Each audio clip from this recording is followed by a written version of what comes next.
Hello students, welcome to today's lecture on Python programming.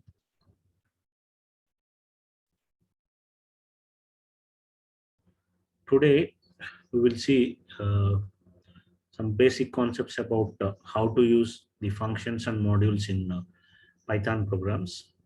And this could be the last topic that we are going to discuss from the first unit. And it's not completely learned at this level.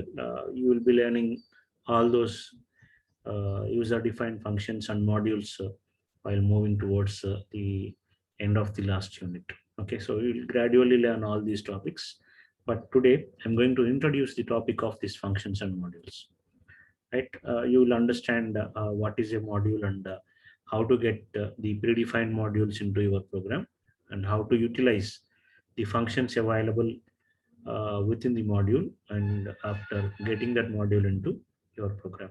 Okay, so it is like utilizing the user defined that is predefined functions in your C language through library functions. That is you done it you have done it in C programming also. So the similar concept, how to utilize modules and the predefined functions while developing the Python programs. That is the concept that we are going to consider today.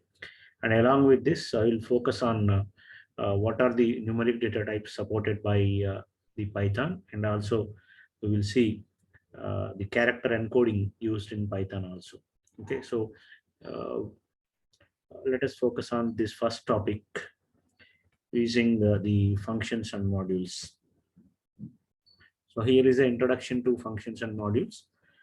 As we know that Python contains several libraries, a huge set of libraries available, which are called as modules, which contains the predefined functions that are readily available within the Python programs without writing any code.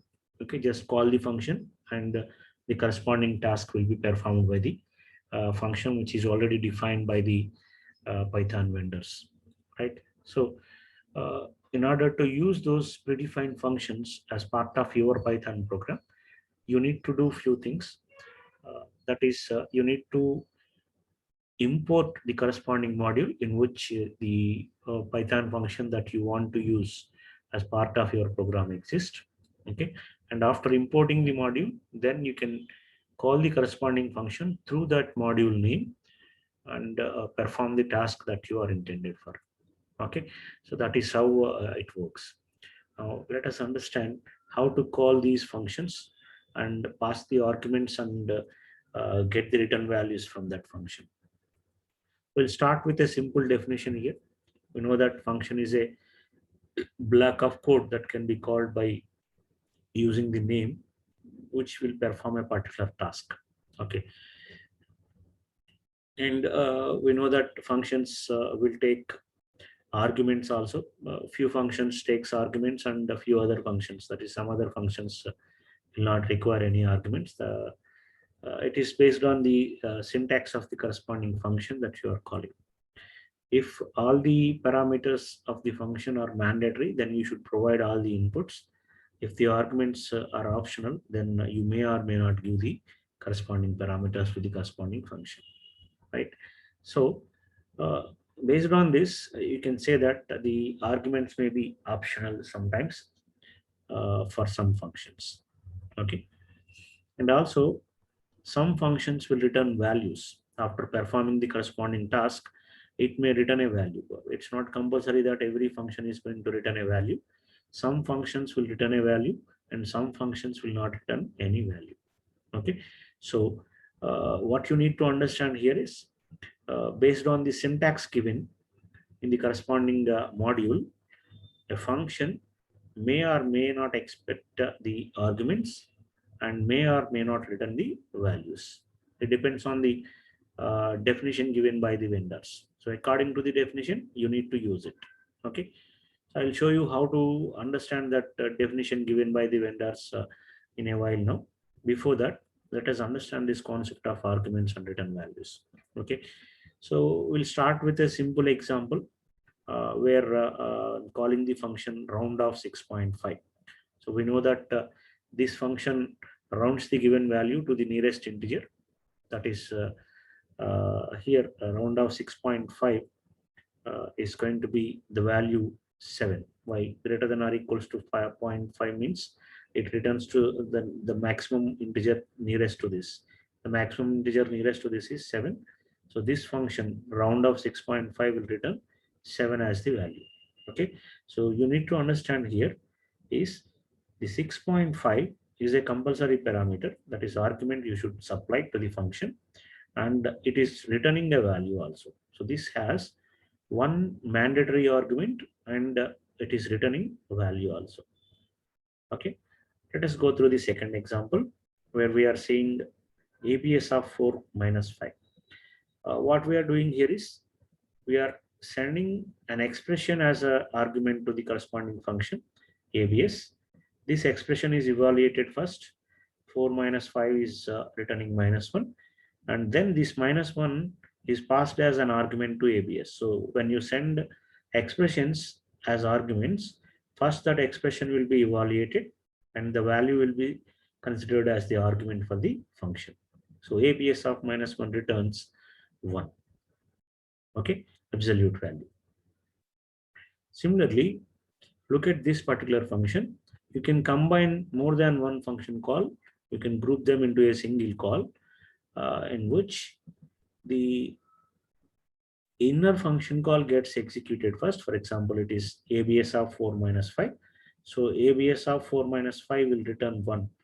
By taking it as 1, the remaining expression becomes 1 plus 3. Now it is print of 1 plus 3. Therefore, it prints 4 as the output. Okay, so you can combine any number of functions and all the functions are evaluated starting with the innermost function evaluated first and coming back to the outermost function. Okay, so this is the order of evaluation of the functions. Okay, so that is how it works. So in these three examples contain the arguments, all the arguments as mandatory, and all of them are producing outputs. Okay, except that print function. Right. Let us understand a few more things about this. So as I told you, some functions have both required and optional arguments. Some functions have only required arguments. Okay. Some functions have optional arguments. If the definition allows us as optional arguments, then we may or may not submit this optional arguments. It depends on our requirement. If required arguments are present for the function definition, then you need to supply the corresponding arguments. It is mandatory. And some functions involves both required arguments as well as optional arguments. If you look into that previous example that we considered, a round function requires one compulsory argument. The first argument is a mandatory argument. Okay, and we can submit the second argument also. It is optional, that specifies the number of decimal points to be rounded after this point. Okay, so here it is 7.563. So you are saying 2, therefore after a decimal point 563 is rounded to 2 decimal points. 563 is 56 again. Okay, because 3 is less than 5, therefore we take it as the original value before that, 56. So 7.56 will be the output. So if you observe this round function, it contains one required argument and one optional argument. This is the second argument is optional. Okay, so if you do not give this optional argument, then it will be taken as 0. Sorry, by default it is taken as the number of digits after the decimal point in the first argument given by default. Okay, so this is an example for a function which contains both the required arguments and optional arguments. A few more things that we need to understand about these arguments. Each argument that we pass to a function is a particular data type. Okay, it considers the data type also. When writing the code and calling the function, you need to be careful about the type of argument you are passing also. Okay, if you send any wrong argument, wrong data type as argument to the corresponding function call, then it returns an error. A syntax error will be generated. For example, if the function is expecting a string, and if you send an integer as an argument, then it produces an error. Okay. Now you need to understand one thing, that's how to know the uh, syntax of a particular function to make use of the function in your program. So how do you understand that? So Python has help function to get you the documentation details of any concept used in Python. For example, if you want to know the syntax information of round function that we discussed earlier, you can call like this, help of round. Okay, so if you call like this from your interactive shell, it displays the information about the function. This is the function name you specify.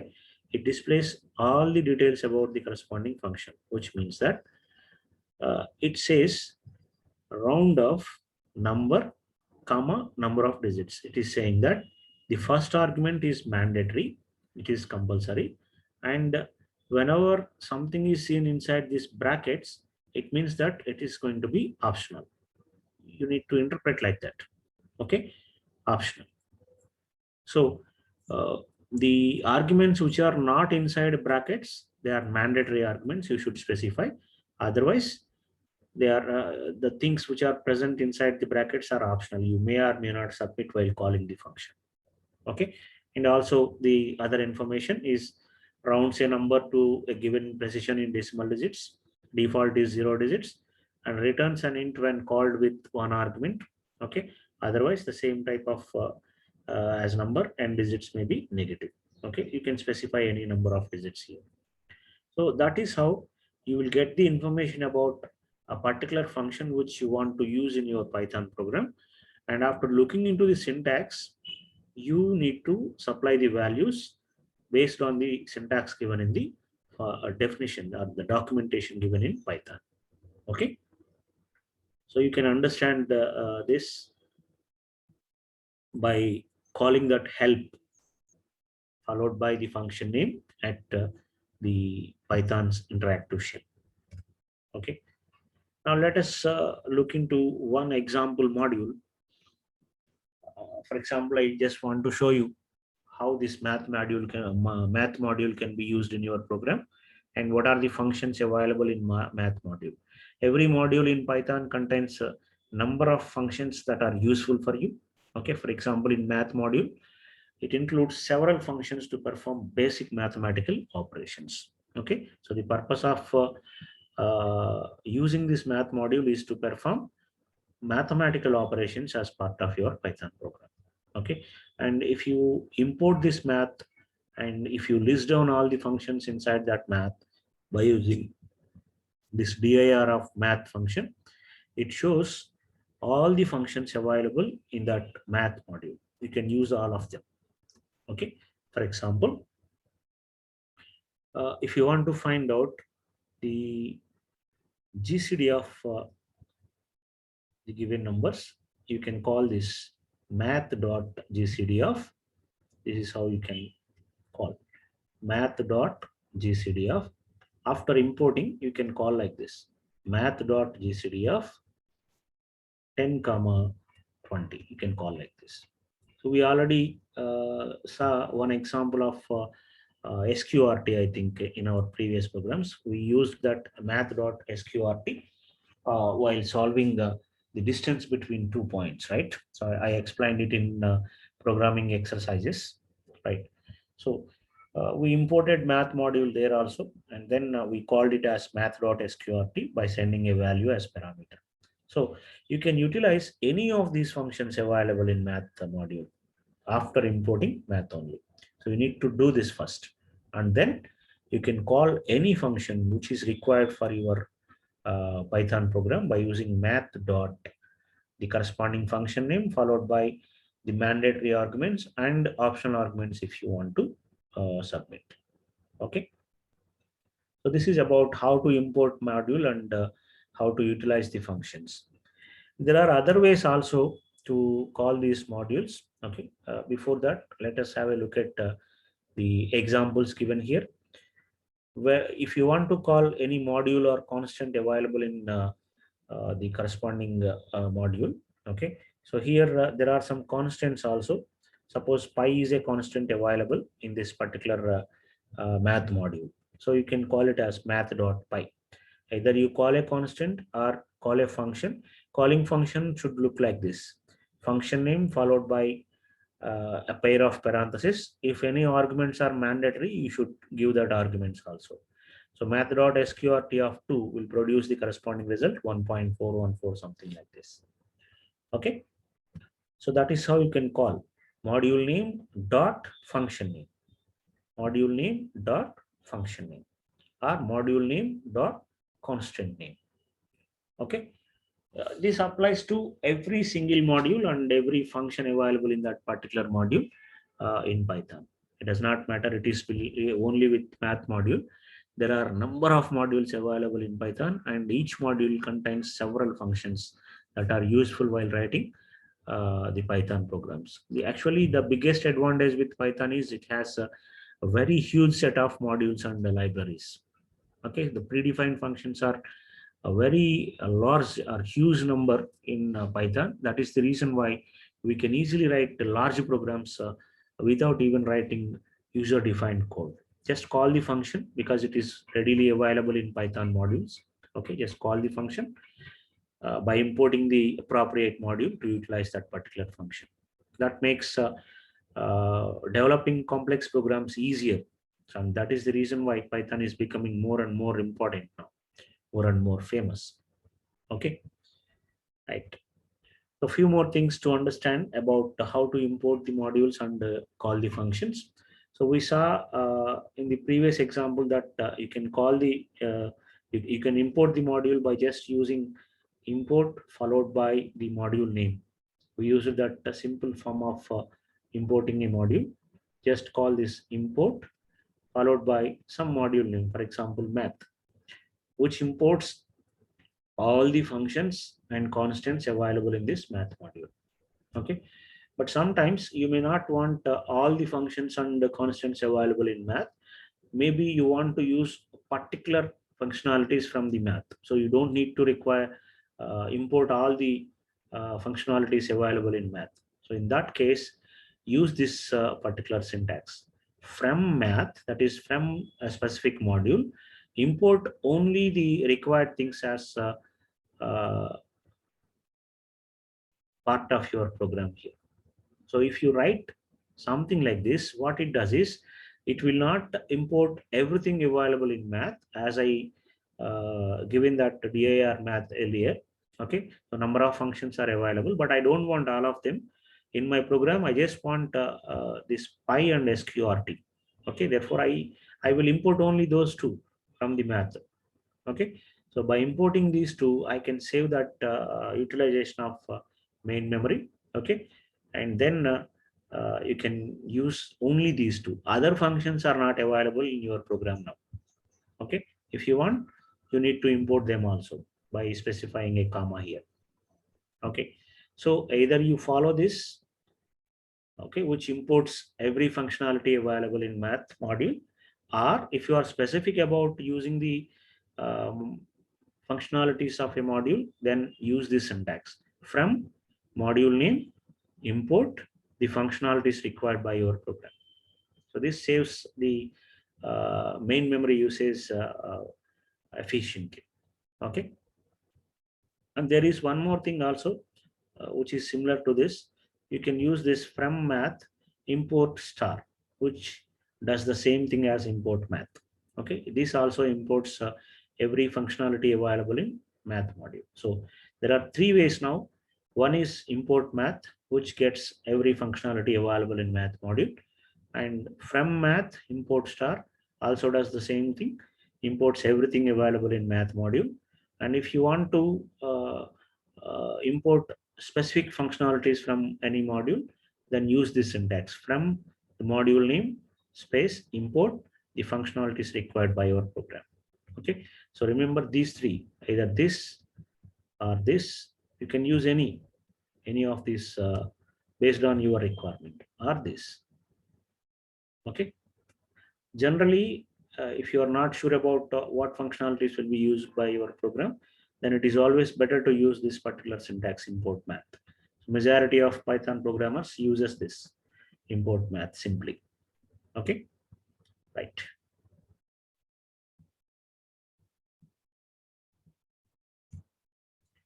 So that is about using functions and modules in your program. Now have a look at other basic things required while writing simple math programs. Okay, so we'll focus on what are numeric data types available in Python, and also what is meant by character sets, and we will look into the types of character sets available in Python. Okay, the first category of numbers, the famous category of numbers, is integers. That includes whole numbers starting from minus infinity to plus infinity, including 0. Okay, so we call them as integer literals. Every number we write in Python are called as integer literals.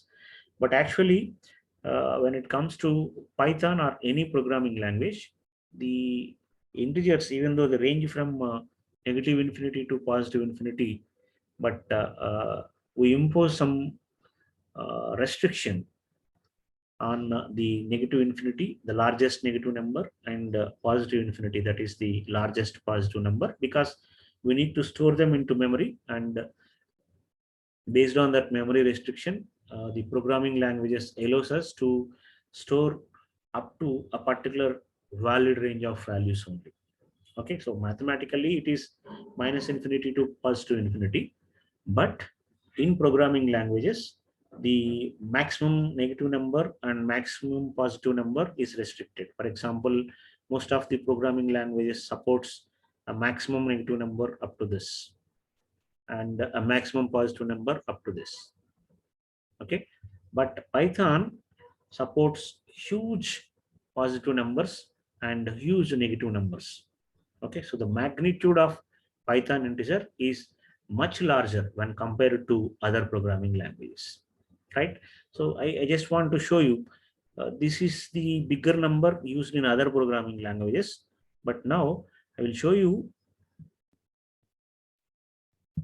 the large number used in Python language by simply calculating a simple number here. I just want to calculate this value. It is going to be definitely a large number.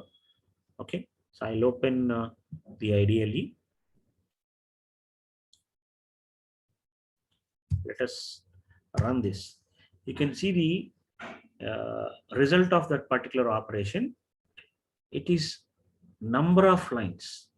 It's a single number, but spanned to number of lines. So what you need to understand is Python allows us to store huge positive numbers and huge negative numbers compared with other programming languages.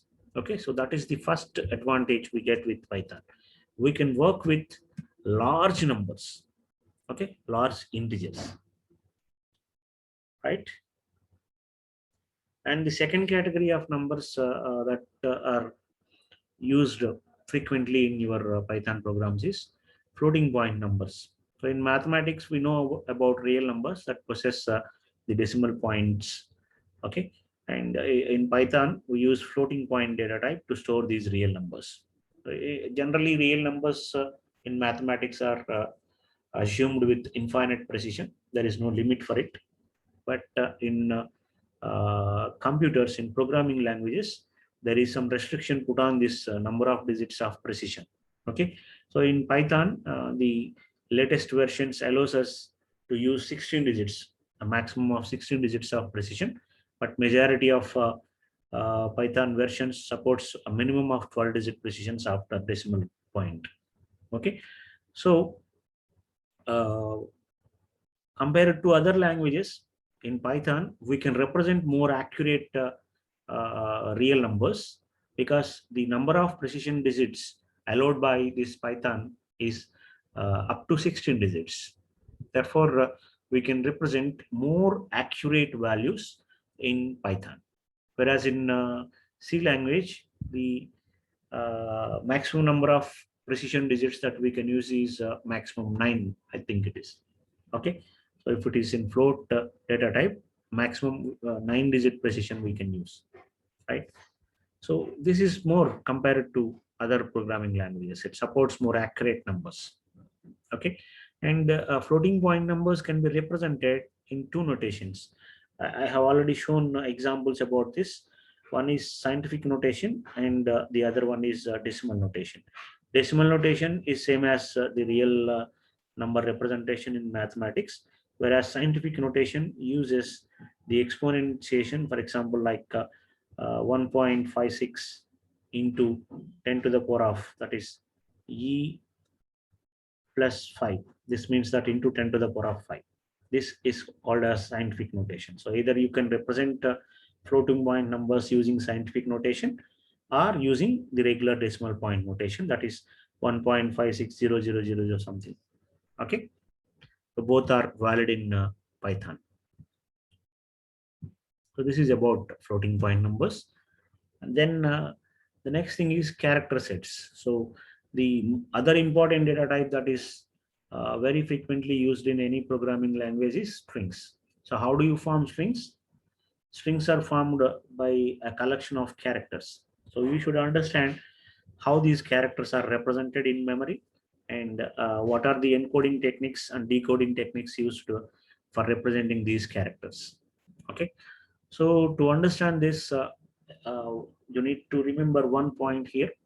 Every character in any programming language is represented with the help of character sets or character codes. So majority of programming languages makes use of either ASCII codes or Unicodes. Okay. So ASCII codes are nothing but it is American Standard Code for information interchange. If you look into the C language, the character codes used by C language is ASCII codes itself. Okay. So if you look into the history of these ASCII codes, in 1960s, the maximum number of characters represented by these ASCII codes are 128 only. So only 128 characters are represented using ASCII codes, and only that many characters can be used in your programs. Later in 1980s, the ASCII set is doubled to 256 characters. Okay, so it increased to 256 characters. Now we can represent maximum of 256 characters using the ASCII codes. Okay, and Unicode represents huge set of numbers, a huge set of characters, which also includes the characters from native languages. That means you can represent the Telugu, Tamil, Hindi, and so on based on your requirement. So Unicode character codes supports the native language characters also. Therefore, in 1990s, the Unicode character sets included these many number of character codes, 65,536, and later it increased to 128,000 characters. That means it is growing. Unicode's characters allows us to specify the characters in native languages also. So Java uses Unicode characters, and Python also uses Unicode character sets. It is possible, but Python supports this Unicode characters only starting with Python 3 point versions. Okay, so earlier versions of Python 3 do not support this Unicode characters. It supports only ASCII codes, right? Now let us understand what is meant by these ASCII codes, and also how they are represented in memory. So Python supports two functions to understand these ASCII codes and the corresponding characters represented. ORD is the function that returns the ASCII code of a given character. For example, if you call ORD of A, small a, it gives the ASCII code. This 97 is the ASCII code of this particular character. And ORD of capital A returns the ASCII code of that capital A, 65. So you need to understand here that ASCII code of small a is different from ASCII code of capital A. Similarly, the function CHR works opposite to this ORD. It takes the character codes and returns the corresponding character represented by that code. So if you call CHR of 65, it returns capital A. Okay, and CHR of 66 is capital B, and so on. Okay, so the ASCII codes for alphabets used in English are continuous. You need to understand it here. Capital A ASCII code is 65, and capital B ASCII code is 66. Capital C ASCII code is 67, and so on. It increases up to Z. Okay. Now, can someone identify what is returned by this CHR of ORD of A plus 3? So we know that CHR returns the character which is equivalent to the code given as parameter. Okay, so it is giving ORD of A. What is ORD of A? This will return 65 plus 3. So this value is going to be 68. Why 68 it is? ORD of A is going to be 65. We are saying plus 3 there. So 65 plus 3 is 68. It means CHR of 68. What is CHR of 68? 66 is B, 67 is C, 68 is D. So what will be returned by the CHR of 68? This returns capital D. Okay, so that is how you can calculate the characters represented by the ASCII codes, right? So with the help of two functions, ORD and CHR, we can convert from one representation to other representation. That is from ASCII codes to characters and characters to ASCII codes. Okay. So this table shows the overall range of ASCII table. The first category is 0 to 31 code point range, represents the control non-printable characters such as /n, /c, and so on, /t, and so on. 32 to through 64 represents punctuations, symbols, numbers, and spaces. And 65 to 90 represents uppercase English alphabet letters, starting with 65 representing that capital A. And 91 through 96 represents additional symbols such as angle brackets, slash, and so on. 97 through 122 represents lowercase English alphabet letters, starting with 97 representing that small a. Then 123 to 126 represents the curly brace, pipe symbol, and so on. You can print all these characters represented by the character codes by using that CHR function. Okay, CHR of 0. Just write a loop for I in range of 0, 128. Just use that for loop, and then print of CHR of I. Just print it. You will get all the characters represented by these code points. Okay, so I am leaving that task to you. Write a Python program to print all the character codes of the ASCII codes here, 0 to 127. And the last one, 127, represents the del character. Okay, so this is a table that shows the range of values. And if you want to know what is the exact character represented by a particular code point, you write a program in Python and display all these character codes along with their characters. Okay, take it as a task to be done by you, right? Yeah, that's all for today. I just wanted to discuss about the remaining theoretical topics that may be useful in your Python programs. So we started with the functions and modules topic, how to import the modules, and then how to call the functions using that module name. Okay, I have shown several ways of importing modules and calling the functions. Okay, and the next thing is we have seen the character sets, and the numeric data types.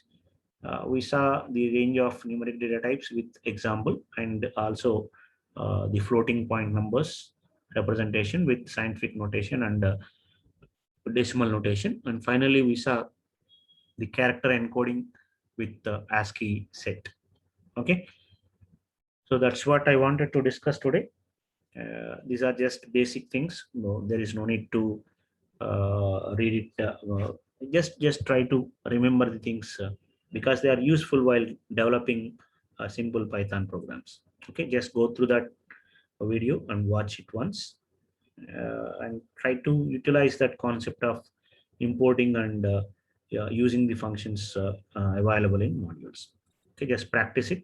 Okay, the list of modules in Python is very huge. I have just shown one module, for example, there, the math module, and try to explore the modules in Python through your Google. Okay, just Google it, modules in Python, saying it, and then try to explore the functions available in any 2 or 3 modules available in Python. Okay, so this is another exercise I'm giving for you. Okay, practice it like that. Right. Thank you all for your patient listening. So with this, I think we have completed the first unit, and I just want to mention one important thing here. That is, first unit and second unit syllabus is a little uh, clash is there. So few points, a few concepts that we discussed in first unit are also available in second unit. So maybe when I start the second unit, you may think that we are already completed in first unit, but again, you need to watch the videos because I'm going to give more points, more valid points about the particular topic that we select in second unit also. So I will add few more points for the same topic, even if I discuss the same point, same topic. Okay. So that's what I just want to mention. And when we come back, we'll start the second unit. Okay, which discusses about the loop control statements again. So we'll discuss more about loops in second unit also. So thank you all. See you in the next lecture. Thank you.